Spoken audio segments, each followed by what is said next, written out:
Facebook ads, let's do it. So, I wanted to make this video to give you some practical tips about Facebook ads.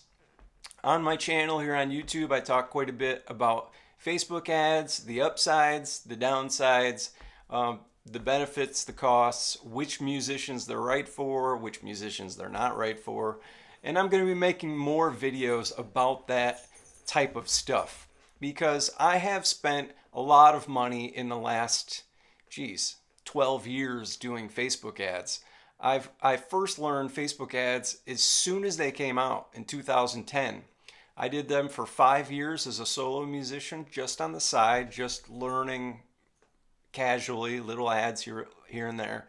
And then I had a client service business for 5 years doing Facebook ads in the music industry. So I had musicians all over the country, venues, touring bands, promoting shows, doing new album launches, building email lists, all that stuff.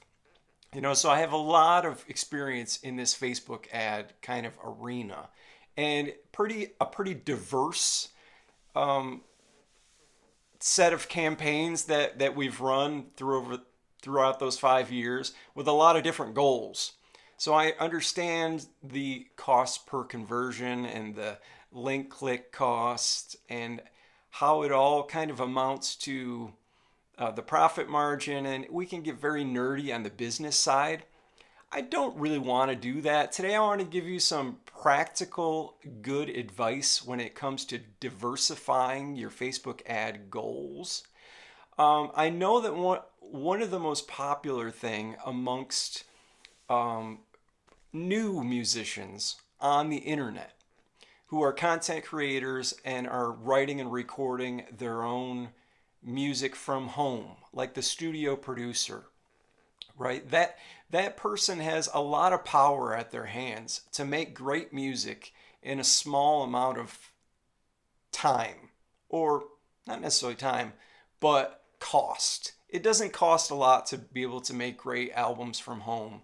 Now, I mean, that's a whole other video, depending on if you have live drummers and live musicians and all of that. But in general, the costs of recording have gone down. The cost of the ability to distribute and the cost of personal advertising and marketing have become really amazing opportunities for us as musicians.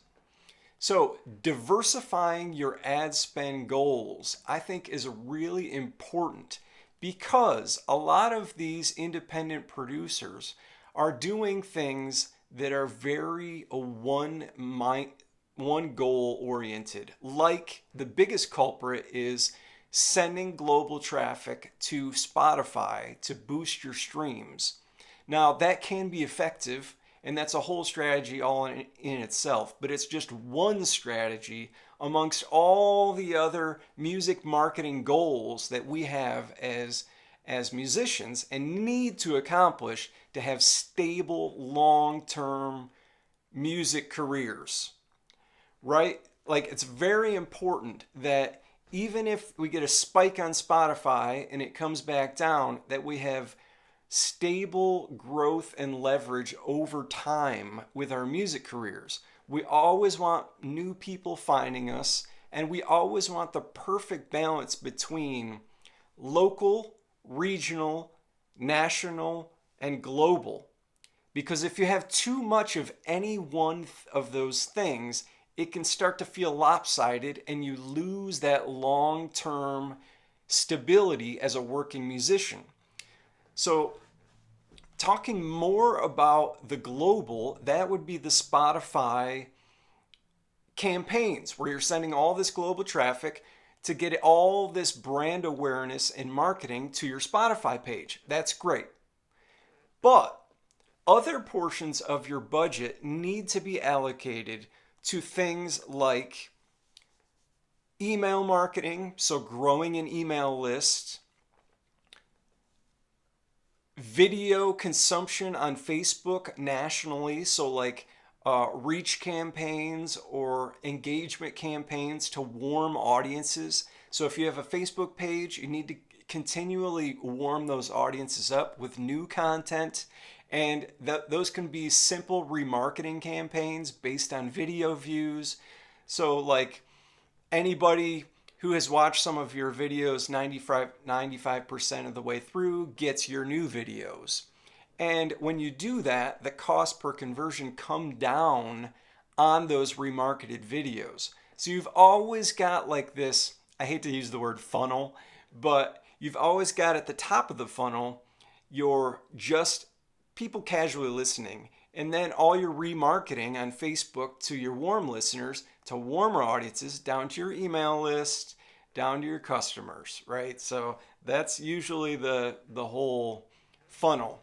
But I did want to give you, without going deep into that funnel, which is like 20 videos, I did want to give you one practical tip for diversifying your Spotify ads. And almost anybody can do this. And I think it's really valuable. I live here in Jamestown, New York, and the population is about 25,000 people. It might be 30, but I think it's 25,000 people. And every couple days I go for a run.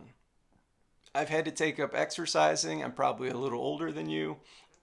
So I had to start focusing on my health, right? So I run 5 miles every couple days. While I was on one of these runs, I noticed that the Jamestown sign was right there before I went down this steep hill. So I was like, well, that's cool. I could make this video where I put the sign behind me, talk directly to my Jamestown community, make a 15-second video, and only show it to them as a Facebook ad. Yeah, that'd be cool. So I whipped out my phone. I said, hey, Jamestown, it's Kev Rowe, your local musician. Have you checked out my new song, Heal This Nation, on Spotify? Please check it out. Swipe up. Quick Instagram story, Facebook story type of idea. And it has the Jamestown sign right behind me. So even if they don't know the name Kev Rowe, which a lot of them do because it's a small town, I've been playing music here for 20 years, they see the sign up ahead, above me, so oh, this is my local musician dude making content on the internet to promote his music. I think I'll check it out. I'm invested in that. That means something to me. Look at this hustler. So they come over to Spotify and they stream and they follow. And that type of real local engagement is so valuable in having long-term stability as a working artist. Like, I'm not doing local gigs right now, but I've done 1,000 of them before, and 1,000 all over the country. But those local gigs are fun. And when I want to go back to those at some point, if I do, which I'm sure I will, I'll have all these remarketed ads that I can put my new music in front of. Or I can do gig promotion. I could run for mayor. Yeah, there's a lot you can do with local attention, you know. So it's important to not only be the international pop star that you become from your Spotify ads. It's also important to be the local guy who's willing to do whatever it takes to put his music out there. And that's what you become when you make local ads and everything in between. That's why I'm using the local guy as an example, because there's a world of audiences between the global people in Russia and Argentina and Brazil who like good music on Spotify, and your local people who like to go to a restaurant and enjoy the acoustic guy, or your local original bar band that likes to go have a few beers and kick it with the rock band. Like, there's a lot of different worlds in there, and you got to think about who you're marketing to within those worlds. So here's the local guy, go regional. Like, if you have friends and bands and in other cities, market to their audiences. Do national campaigns and have it be like have the ideas be around a national appeal or a national issue. So if you're here in the United States, I just put out a song called Heal This Nation, and I really think that it applies. We just went through a pandemic. So anyways, I just wanted to give you that tip with the city sign. I think some of you might be able to use it out there. And I'll be giving you lots of other practical tips on Facebook ads here on YouTube. If you've enjoyed this, please subscribe to the channel. I've got a lot more videos coming out, so I'll see you later. Bye.